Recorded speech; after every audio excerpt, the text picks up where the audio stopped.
നമസ്കാരം. റാഫ്റ്റോ ക്രിക്കറ്റിലേക്ക് അവർക്കും സ്വാഗതം. മറ്റൊരു T20 പരമ്പര കൂടി ടീം ഇന്ത്യ നേടി.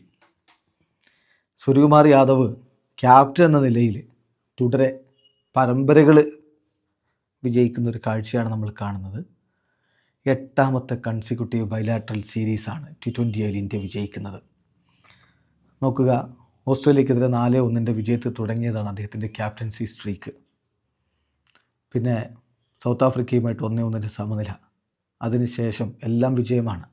ശ്രീലങ്കയെ 3-0 തോൽപ്പിച്ചു, ബംഗ്ലാദേശിനെ 3-0 തോൽപ്പിച്ചു, സൗത്ത് ആഫ്രിക്കയെ 3-1 തോൽപ്പിച്ചു, ഇംഗ്ലണ്ടിനെ 4-1 തോൽപ്പിച്ചു, ഏഷ്യ കപ്പിൽ കിരീടം ചൂടി, ഓസ്ട്രേലിയ 2-1 തോൽപ്പിച്ചു, സൗത്ത് ആഫ്രിക്ക ഇതാ 3-1 ഇപ്പോൾ തോൽപ്പിച്ചിരിക്കുകയാണ്. സോ ഈ വിജയങ്ങളുടെ കണക്കെടുക്കുമ്പോൾ one of the best captain in T20 history എന്ന് പറയേണ്ടി വരും. പക്ഷേ അദ്ദേഹത്തിൻ്റെ ബാറ്റിംഗ് ഫോം വളരെ പരിതാപകരമാണ്. അത് ഏറ്റവും ആദ്യം അറിയാവുന്നയാൾ സൂര്യകുമാർ യാദവുമാണ്. ഇന്നലെ അദ്ദേഹം പറഞ്ഞത് എല്ലാം ഓക്കെയാണ്, സൂര്യകുമാർ യാദവ് എന്നൊരാൾ ബാറ്റിങ്ങിൽ ഫോം ആവുന്നില്ല എന്ന് മാത്രമേ പ്രശ്നമുള്ളൂ, അത് ഉടൻ തന്നെ ആ ഫോം തിരികെ പിടിക്കും എന്നാണ് അദ്ദേഹം ഇന്നലെ പറഞ്ഞത്. എന്തായാലും സൂര്യ എന്ന ബാറ്ററെ ഇന്ത്യൻ ടീമിന് ആവശ്യമാണ്. വേൾഡ് കപ്പ് സ്ക്വാഡ് എന്ന് പ്രഖ്യാപിക്കുകയാണ്. സൂര്യയുടെ കീഴിൽ തന്നെയായിരിക്കും ഇന്ത്യൻ ടീം വേൾഡ് കപ്പ് കളിക്കുക. അപ്പോൾ അതുകൊണ്ട് അദ്ദേഹത്തിൻ്റെ ഒരു മികച്ച പ്രകടനം പിന്നാലെ വരേണ്ടതുണ്ട്. ഇപ്പോൾ ഈ ഒരു 5ാം T20 മത്സരം പറയുമ്പോൾ നമ്മൾ വിജയിച്ചത് 30 റൺസിനാണ്. പക്ഷെ നല്ല പോരാട്ട വീര്യം സൗത്ത് ആഫ്രിക്കയും കാഴ്ചവെച്ചിട്ടുണ്ട്. ഒരു തട്ടുപൊളിപ്പൻ T20 മത്സരം, അതാണ് ഇതിനെക്കുറിച്ച് പറയാനുള്ളത്. അടി തിരിച്ചടി, ഒടുവിൽ നമ്മൾ ജയിച്ചു കയറി. എല്ലാ കണ്ടീഷൻസും ഈ കളിയെ എഫക്റ്റ് ചെയ്യുകയും ചെയ്തിട്ടുണ്ട്. ഇപ്പോൾ ടോസ് ഇന്ത്യക്ക് ലഭിച്ചില്ല. സൗത്ത് ആഫ്രിക്ക ബൗൾ ചെയ്യാൻ വേണ്ടി തീരുമാനിച്ചു. ഇന്ത്യൻ ക്യാപ്റ്റൻ പറഞ്ഞത് ഡ്യൂ അല്ലാതെ എഫക്റ്റ് ചെയ്യുന്നൊന്നും ചെയ്യില്ല, ഞങ്ങൾക്ക് ടോസ് കിട്ടിയാലും ആദ്യം ബാറ്റ് ചെയ്യുമെന്ന്. അതങ്ങനെ അങ്ങ് പറഞ്ഞു എന്നേ ഉള്ളൂ എന്നുള്ളത് കളി തുടങ്ങിയപ്പോൾ മുതൽ വ്യക്തമായിരുന്നു.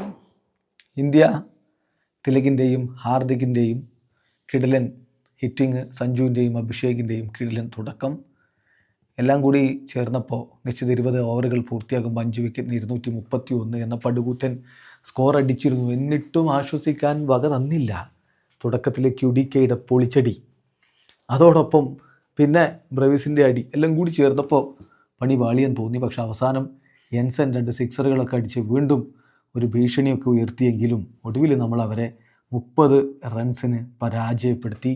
20 ഓവർ പൂർത്തിയാകുമ്പോൾ 8 വിക്കറ്റിന് 201 റൺസ്. അപ്പോൾ ഇവിടെ ടീമിൽ 2 ടീമുകളിൽ വലിയ ഡിഫറൻസ് ആയിട്ട് നിന്നത് ജസ്പ്രീത് ബുംറയാണ്. 4 ഓവറിൽ വെറും 17 റൺസ് മാത്രമാണ് ഈ റൺ ഫീസ്റ്റ് കണ്ട മത്സരത്തിൽ അദ്ദേഹം കൊടുത്തത്. 4 ഓവറിൽ 17 റൺസിന് 2 വിക്കറ്റ്. അതൊരു കിടിലൻ പ്രകടനമായിരുന്നു. 432 റൺസ് സ്കോർ ചെയ്യപ്പെട്ട ഒരു മത്സരത്തിലാണ് അദ്ദേഹം ഇങ്ങനെ ബൗൾ ചെയ്തത് എന്ന കാര്യം ശ്രദ്ധിക്കണം. ഇനി മറ്റൊരു കാര്യം കൂടിയുണ്ട്. സൗത്ത് ആഫ്രിക്ക കുതിച്ചു പായുകയായിരുന്നു. ആ ഘട്ടത്തിൽ QDKയുടെ വിക്കറ്റ് എടുത്തുകൊണ്ട് ബൂംറ കളി തിരികെ പിടിച്ചല്ലോ. വെറ്റ് ബോൾ കൊണ്ട് ഒന്നും ചെയ്യാൻ പറ്റാതിരിക്കുകയായിരുന്നു ഇന്ത്യൻ ബൗളേഴ്സ്. അപ്പോഴാണ് ബോൾ മാറ്റി ഡ്രയർ ബോൾ കൊണ്ടുവന്ന് സൗത്ത് ആഫ്രിക്കയുടെ വിക്കറ്റുകൾ നമ്മൾ പിഴുതെടുക്കുന്നത്, പ്രത്യേകിച്ച് ബൂംറ അതിന് തുടക്കമിട്ടത്. ഇനി കളി നമ്മൾ വിശദമായിട്ട് നോക്കുകയാണെങ്കിൽ സഞ്ജു സാംസണ് ഒരു അവസരം ലഭിക്കുന്നു. ശുഭ്മൻ ഗില്ലിന് പരിക്കായതുകൊണ്ട് മാത്രം സഞ്ജു അദ്ദേഹത്തിന് കിട്ടിയിട്ടുള്ള അവസരം ഏറ്റവും മനോഹരമായിട്ട്, ഏറ്റവും ഇമ്പാക്റ്റ്ഫുള്ളായിട്ട് ഉപയോഗിച്ചു എന്ന് പറഞ്ഞാൽ തൻ്റെ ഗ്രേസ്ഫുൾ എഫേർട്ട്ലെസ് ഹിറ്റിങ് അദ്ദേഹം മനോഹരമായിട്ട് നമ്മുടെ മുന്നിലേക്ക് കാണിച്ചു തന്നു. ഒരിക്കൽ കൂടി അതിലൂടെ സെലക്ഷൻ കമ്മിറ്റിയോടും ഇന്ത്യൻ ക്രിക്കറ്റിൻ്റെ തലപ്പത്തിരിക്കുന്നവരോടും അദ്ദേഹം വിളിച്ചു പറയുന്ന ഒരു കാര്യമുണ്ട്. അട്ടർ സ്റ്റുപ്പിഡിറ്റിയാണ് നിങ്ങൾ ഈ കാണിക്കുന്നത്. സഞ്ജുവിനെ മാറ്റി നിർത്തി ഇതേ ടെമ്പോയിൽ കളിക്കാൻ പറ്റാത്ത ഒരാളെ ഓപ്പണറാക്കി കൊണ്ടുപോകുന്നത് അട്ടർ സ്റ്റുപ്പിഡിറ്റിയാണ്. ഏതായാലും അഭിഷേക് ശർമ്മ അദ്ദേഹത്തിൻ്റെ സ്വതസിദ്ധമായ ശൈലിയിൽ അടിക്കുന്നു. എന്ന് പറഞ്ഞാൽ ലുങ്കി ഹെങ്കിഡിയുടെ ഫാസ്റ്റ് ബോൾ മുതൽ അദ്ദേഹം അടിക്കാനാണ് ശ്രമിച്ചത്. ഫേസ് ചെയ്ത ഫാസ്റ്റ് ബോൾ മുതൽ ഏതായാലും 21 പന്തുകളിൽ നിന്ന് 34 റൺസാണ് അദ്ദേഹത്തിൻ്റെ സംഭാവന വന്നത്, അഭിഷേകിൻ്റെ സംഭാവന. 63 റൺസ് അഭിഷേക് മടങ്ങുമ്പോഴേക്കും നമ്മുടെ സ്കോർ ബോർഡ് 5.3 ഓവറുകൾ കഴിയുമ്പോൾ 63 റൺസിലേക്ക് എത്തിക്കഴിഞ്ഞിട്ടുണ്ടായിരുന്നു. 21 പന്തിൽ നിന്ന് 34. സഞ്ജുവും അതേപോലെ തന്നെ 4 4 2 6 അടക്കം 22 പന്തിൽ 37.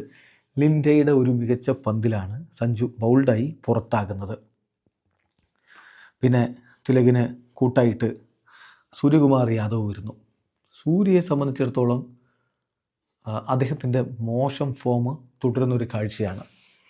സൗത്ത് ആഫ്രിക്കയെ സംബന്ധിച്ചിടത്തോളം തുടക്കത്തിൽ കിട്ടിയ അടി, എന്നാൽ സൂര്യകുമാർ യാദവിനെ കൂടി പറഞ്ഞയച്ചുകൊണ്ട് അവർ കളിയിൽ തിരികെ വരുന്നു എന്ന തോന്നലാണ്. അതായത് 63-1 എന്ന നിലയിൽ നിന്ന് ഇന്ത്യ 115-3 എന്ന രൂപത്തിലേക്ക് പോകുന്നു സൂര്യ പുറത്താകുമ്പോൾ. സൂര്യയെ പുറത്താക്കിയത് അവർക്കൊരു അബദ്ധമായി പോയി എന്ന് തോന്നിക്കുന്ന തരത്തിലാണ് പിന്നെ വന്ന് ഹാർദിക് പാണ്ഡ്യ അടിക്കുന്ന അടി. ഹാർദിക് പാണ്ഡ്യ അടിച്ച അടി എന്ന് പറഞ്ഞാൽ 7 പന്തുകൾ അദ്ദേഹം ഫേസ് ചെയ്ത ആ ഘട്ടത്തിലുണ്ടല്ലോ 31 റൺസ് ആ ബാറ്റിൽ നിന്ന് വന്നിരുന്നു. പിന്നെ ഞാനിനി കൂടുതൽ പറയണ്ടല്ലോ എത്രത്തോളം സംഹാര താണ്ഡവമാടി എന്നുള്ളത്. അങ്ങനെ ഇന്ത്യ, തിലക് വർമ്മ ഒട്ടും മോശമായിരുന്നില്ല. ഇന്ത്യ പിന്നീട് ആഡ് ചെയ്യപ്പെടുന്നത്, അവർ രണ്ടുപേരും കൂടി ആഡ് ചെയ്തത് 7.2 ഓവറുകളിൽ 105 റൺസാണ്. അതിൽ ഒരു തരത്തിലും ബുദ്ധിമുട്ടില്ലാതെ സിക്സറുകൾ എന്ന് പറഞ്ഞാൽ even without getting close to the pitch of the ball അവർ സിക്സറുകൾ അടിക്കുന്നുണ്ടായിരുന്നു എന്നുള്ളിടത്തൊരു കാര്യമുണ്ട്. ഈ പിച്ചിൽ രണ്ടാമത് ബാറ്റ് ചെയ്യാൻ എളുപ്പമായിരിക്കും. അതുകൊണ്ട് എത്രത്തോളം എക്സ്ട്രാ റൺസ് എടുക്കുന്നോ അതൊക്കെ തങ്ങൾക്ക് ബൗൾ ചെയ്യുമ്പോൾ ആശ്വസിക്കാനുള്ള വക നൽകും എന്ന് മനസ്സിലാക്കി ഉണ്ടാക്കിയൊരു ടാക്ടിക്സ് ആയിരുന്നു അത്. കൃത്യമായിട്ട് നമ്മളത് കാണുകയും ചെയ്തു. പിന്നെ അവസാനം ഹാർദിക് പാണ്ഡ്യ പുറത്താവുന്നു. പാണ്ഡ്യ ബാറ്റ്മാൻ്റെ പന്തിൽ ഹെൻഡ്രിക്സ് പിടിച്ചാണ് പുറത്താകുന്നത്. 25 പന്തിൽ 5 4 5 6 അടക്കം 63 റൺസ് വന്നു. സിക്സർ അടിച്ചു. അതാണ് ശിവൻ ദ്യൂബ ചെയ്യുന്നത്. പിന്നെ റൺഔട്ട് ഉണ്ട് തിലക് വർമ്മയുടേത്. രണ്ടുപേരും ഒരേ ക്രീസിലേക്കൊക്കെ എത്തിയ സംഭവം. പിന്നെ ഒരു ബോൾ ബാക്കി. ആ ബോള് ബൗണ്ടറിയിലേക്ക് അടിക്കുന്നു. അങ്ങനെയാണ് ഫിനിഷ് ചെയ്യുന്നത്. തുടക്കവും ഒടുക്കവും മധ്യവും ആദ്യമധ്യാന്തം അടിച്ച് തകർത്തു. അതിൻ്റെ ഫലമായിട്ടാണ് 231 റൺസ് 5 വിക്കറ്റ് നഷ്ടത്തിൽ ഇന്ത്യ അടിക്കുന്നത്. എന്നാൽ മറുപടി ബാറ്റിങ്ങിൽ QDK കാര്യങ്ങൾ ഒറ്റയ്ക്ക് ഏറ്റെടുത്ത് പണി കൊടുക്കാൻ തുനിഞ്ഞിറങ്ങിയ പോലെയാണ് ബാറ്റ് ചെയ്തുകൊണ്ടിരുന്നത്. അതിവേഗത്തിൽ അദ്ദേഹം ആഞ്ഞടിച്ചു പോയപ്പോൾ മറുഭാഗത്ത് റീസ ഹെൻഡ്രിക്സിന് കൂടെ നിന്നാൽ മതി എന്ന തോന്നലാണ് ഉണ്ടായിരുന്നത്. 7ാമത്തെ ഓവറിൽ റീസ ഹെൻഡ്രിക്സ് മടങ്ങുമ്പോൾ സ്കോർ ബോർഡിൽ 69 റൺസ് ഉണ്ട്. പക്ഷേ ഹെൻഡ്രിക്സ് വെറും 12 ബോൾ ഫേസ് ചെയ്ത് 13 റൺസായിരുന്നു. ബാക്കിയൊക്കെ QDKയുടെ സംഹാര താണ്ഡവമായിരുന്നു. പിന്നാലെ ബ്രെവിസ് എത്തുന്നു. രണ്ടുപേരും ചേർന്നുകൊണ്ട് ടീമിനെ അതിവേഗം മുന്നോട്ട് കൊണ്ടുപോകുന്നു. വെറ്റായ ബോളിൽ ഇന്ത്യൻ ബൗളർമാർക്ക് കാര്യങ്ങൾ ചെയ്യാൻ കഴിയുന്നില്ല എന്ന് തോന്നിച്ച ഘട്ടം. അവിടെ നിന്നാണ് ബ്രേക്ക് ത്രൂ വരുന്നത്. ഡ്രയർ ബോൾ ലഭിക്കുന്നു. ഇന്ത്യ കളി പിടിക്കുന്ന കാഴ്ച. ബാക്കി അങ്ങനെയാണ് സംഭവിക്കുന്നത് എന്ന് പറഞ്ഞാൽ അതിവേഗത്തിൽ സ്കോർ ചെയ്തു പോയ ടീമിനെ ഡ്രൈ ബോൾ കൊണ്ടെറിഞ്ഞ് ഇന്ത്യ പണി കൊടുത്തു. ബുംറ അദ്ദേഹത്തിൻ്റെ ബാക്കിയുള്ള 3 ഓവറുകളിൽ ഫസ്റ്റ് ബോൾ ഡ്രൈ ബോൾ കൊണ്ട് എറിയുന്നു. ഫസ്റ്റ് ഓവർ എറിയുന്നു. ഇമ്മീഡിയറ്റ്ലി അദ്ദേഹം ഡീകോക്കിനെ ഓഫ് കട്ടറിൽ പുറത്താക്കുന്നു. ഓഫ് കട്ടർ അദ്ദേഹം സ്ട്രൈറ്റ് ബാക്ക് അടിക്കുകയാണ് ചെയ്യുന്നത്. അത് വല്ല വിധേനയും അദ്ദേഹത്തിൻ്റെ കൈയിൻ്റെ ഒരു ഭാഗത്ത് കുടുങ്ങി അത് ക്യാച്ചാവുന്നു. എന്നാൽ പിന്നീട് ഹാർദിക് വളരെ സ്മാർട്ട്ലി പന്തെറിയുകയും ബ്രെവിസിന് ആ ഒരു ഷോർട്ട് ആൻഡ് സ്ട്രൈറ്റ് ബൗണ്ടറീസിലേക്ക് അടിക്കാൻ പറ്റാത്ത രൂപത്തിൽ പന്തെറിഞ്ഞു. അതിൻ്റെ റിസൾട്ടായിട്ട് അദ്ദേഹം ഒടുവിൽ സ്ലോ ബൗൺസറിൽ മിഡ് വിക്കറ്റിൽ പിടിച്ച് പുറത്താകുന്ന അവസ്ഥയുണ്ടായി. ബ്രെവിസ് കൃത്യമായിട്ട് പറഞ്ഞാൽ 17 പന്തുകൾ 3 4 2 6 അടക്കം 31 റൺസ് അടിച്ചു. പിന്നെ സൗത്ത് ആഫ്രിക്കയ്ക്ക് പ്രത്യേകിച്ചൊന്നും ചെയ്യാനുണ്ടായിരുന്നില്ല. വരുൺ ചക്രവർത്തി തൻ്റെ ആ ഒരു മികവ് വീണ്ടും പുറത്തെടുക്കുന്ന കാഴ്ച നമ്മൾ കണ്ടു. ഏഡൻ മർക്രമിനെയും ഡൊണാവൻ ഫെറീറയെയും തുടരെയുള്ള പന്തുകളിൽ പറഞ്ഞയക്കുന്നു. അതായത് ഒരു ഹാട്രിക് ബോൾ അദ്ദേഹം എറിയുന്നു. അവിടെ യഥാർത്ഥത്തിൽ സൗത്ത് ആഫ്രിക്ക വീണ് കഴിഞ്ഞിരുന്നു. ഡേവിഡ് മില്ലർ ഒരു ഭാഗത്തുണ്ടെങ്കിലും അദ്ദേഹം 14 പന്തിൽ നിന്ന് 18 റൺസുമായിട്ട് മടങ്ങി. അപ്പോഴും നമുക്ക് അങ്ങനെ അങ്ങ് ആശ്വസിക്കാൻ പറ്റുമായിരുന്നില്ല. ഒന്ന് ആഞ്ഞടിച്ചാൽ കളി കയ്യിൽ കിട്ടുമെന്ന രൂപത്തിൽ തന്നെയാണ് സൗത്ത് ആഫ്രിക്ക പോയിക്കൊണ്ടിരുന്നത്. പക്ഷേ 17ാമത്തെ ഓവറിൻ്റെ തുടക്കത്തിൽ മാർക്കോ യെൻസനെ പുറത്താക്കിക്കൊണ്ട് ജസ്പ്രീത് ബുംറ കളി നമ്മുടെ കയ്യിലേക്ക് തന്നു. യെൻസൻ 2 സിക്സറൊക്കെ അടിച്ച് ഒരു സൂചന തന്നതായിരുന്നു. 5 പന്തുകളിൽ നിന്ന് 14 റൺസാണ് യെൻസൻ അടിച്ചത്. പക്ഷേ യെൻസനെ മടക്കിയതോടുകൂടി ഇന്ത്യ കളി സീൽ ചെയ്ത് കഴിഞ്ഞിരുന്നു. അപ്പോൾ അവസാന ഘട്ടത്തിൽ അവർക്ക് പ്രത്യേകിച്ചൊന്നും ചെയ്യാൻ കഴിയാതെ പോയി. പിന്നെ കോർവിൻ ബോഷ് 15 പന്തിൽ നിന്ന് 17, എങ്കീഡി 9 പന്തിൽ നിന്ന് 7 റൺസ്. അങ്ങനെ അവരുടെ ഇന്നിങ്സ് 20 ഓവറിൽ 201 റൺസിന് 8 വിക്കറ്റിന് 201 എന്ന രൂപത്തിൽ അവസാനിക്കുകയായിരുന്നു. ഒരു തകർപ്പൻ വിജയം ടീം ഇന്ത്യ സ്വന്തമാക്കി. ശരിക്കും പറഞ്ഞാൽ ഇന്ത്യയുടെ ചേരുവകളൊക്കെ കൃത്യമായി വർക്ക് ചെയ്തു. കണ്ടീഷൻ അനുസരിച്ച് പ്ലാൻ നടത്തി അത് നടപ്പാക്കി. ക്യാപ്റ്റൻ സൂര്യ ഒഴികെ ബാക്കി എല്ലാവരും മികച്ച രൂപത്തിൽ തന്നെ കളിച്ചു എന്നുള്ളതാണ് നമ്മളിവിടെ മനസ്സിലാക്കേണ്ടത്. ഏതായാലും സൂര്യ എത്രയും വേഗം ഫോം തിരികെ പിടിക്കേണ്ടതുണ്ട്. സഞ്ജുവിനെ ഇനിയും മാറ്റി നിർത്തി ഗില്ലിനെ ഓപ്പണറാക്കുന്നത് വലിയ ബാധകമായിരിക്കും എന്നത് ഇവിടെ കൃത്യമായി വ്യക്തമായി തെളിയുകയാണ്. ഏതായാലും രണ്ട് ടീമിൻ്റെയും സ്കോർ കാർഡ് നോക്കിയിട്ട് നമ്മൾ വീഡിയോ അവസാനിപ്പിക്കുകയാണ്. ഇന്ത്യയുടെ ഓപ്പണർമാർ സഞ്ജു 22 പന്തിൽ നിന്ന് 37, അഭിഷേക് 21 പന്തിൽ നിന്ന് 34 അടിച്ചുകൊണ്ട് മികച്ച തുടക്കം നൽകി.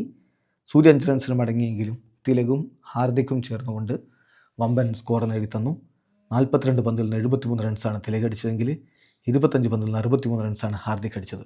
ശിവൻ ദ്യൂബെ 10 റൺസ് അടിച്ച് പുറത്താകുന്നു. സൗത്ത് ആഫ്രിക്കയ്ക്ക് വേണ്ടി കോർവിൻ ബോഷ് 3 ഓവറിൽ 44 റൺസ് 2 വിക്കറ്റ് എടുത്തപ്പോൾ ഓരോ വിക്കറ്റുകളാണ് ഒട്നീൽ ബാറ്റ്മാനും ജോർജ് ലിൻഡയും എടുത്തത്. അതേസമയം സൗത്ത് ആഫ്രിക്കയുടെ ബാറ്റർമാരിൽ QDK തന്നെയാണ് മികവ് കാണിച്ചത്. 35 പന്തിൽ നിന്ന് 65 റൺസ് അദ്ദേഹം അടിച്ചപ്പോൾ റീസ ഹെൻഡ്രിക്സ് 12 പന്തിൽ നിന്ന് 13 റൺസും, ഡേവിഡ് ഡുപ്രവിസ് 17 പന്തിൽ നിന്ന് 31, ഡേവിഡ് മില്ലർ 14 പന്തിൽ നിന്ന് 18 റൺസും അടിച്ചു. മർക്രം 6, ഡൊണാവൻ ഫെരീര, ഡക്ക് എന്നിവർ തുടരെ മടങ്ങിപ്പോയത് സൗത്ത് ആഫ്രിക്കയ്ക്ക് തിരിച്ചടിയായി. ജോർജ് ലിൻഡെ 16 റൺസുമായിട്ട് മടങ്ങി. മാർക്കോ യൻസൺ 14 റൺസ് അടിച്ചു. കോർവിൻ ബോഷ് 17 റൺസുമായിട്ടും ലുങ്കി എങ്കിഡി 7 റൺസുമായിട്ടും പുറത്താകുന്നു. വരുൺ ചക്രവർത്തി 4 ഓവറിൽ 53 റൺസ് 4 വിക്കറ്റ് എടുത്തപ്പോൾ ജസ്പ്രീത് ബുംറ 4 ഓവറിൽ 17 റൺസിന് 2 വിക്കറ്റും, ഹാർദിക് അതുപോലെ അർഷ്ദീപ് എന്നിവർ ഓരോ വിക്കറ്റുകളും വീഴ്ത്തുകയും ചെയ്തു. ഏതായാലും ഇന്ത്യ 3-1 പരമ്പര വിജയിച്ചുകൊണ്ട് സമ്പൂർണ്ണ ആധിപത്യം T20 തുടരുന്നു. വീഡിയോ അവസാനിക്കുന്നു. ക്രിക്കറ്റ് ലോകത്തെ കൂടുതൽ വിശേഷങ്ങളുമായി റാഫ് ടോക്സ് വീണ്ടും എത്താം.